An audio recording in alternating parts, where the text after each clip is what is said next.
ఒకే కాన్పులో 4 పిల్లలకు జన్మనిచ్చిందో మాతృమూర్తి. గుంటూరు జిల్లా బొల్లపల్లి మండలం నెహ్రూ నగర్ తండాకు చెందిన సుజాతాబాయి కాన్పు నొప్పులతో వినుకొండలోని ప్రైవేట్ ఆసుపత్రిలో చేరింది. పరీక్షలు నిర్వహించిన వైద్యులు 4 శిశువులున్నారని గుర్తించారు. నార్మల్ డెలివరీలో 2 పిల్లలు పుట్టగా ఆ తర్వాత కొంచెం పరిస్థితి క్లిష్టంగా మారింది. దీంతో ఆపరేషన్ చేసి మిగిలిన 2 పిల్లలను బయటకు తీశామన్నారు వైద్యులు. తల్లి బిడ్డలు క్షేమంగా ఉన్నారని తెలిపారు. మెరుగైన వైద్యం కోసం వీరిని గుంటూరు ప్రభుత్వ ఆసుపత్రికి తరలించారు.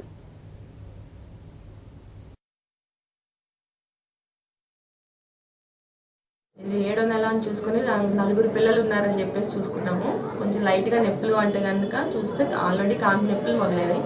సో 2 మామూలు కాన్పులు అయితే అయినా ఇద్దరు పిల్లలు బాగానే ఉన్నారు. ఫస్ట్ బాబు కిలో పైన 100 గ్రాములు ఉన్నారు. సెకండ్ పాప కూడా దాదాపు కిలో దాకా ఉన్నారు. తర్వాత 2 కాన్పులు కొంచెం పిల్లలు అడ్డంగా ఉండటం వల్ల ఎమర్జెన్సీగా సర్జరీ చేయాల్సి వచ్చింది. ఆ 2 పిల్లలు కూడా బాగున్నారు, కిలో దాకా ఉన్నారు ఆల్రెడీ ఇంచుమించుగా.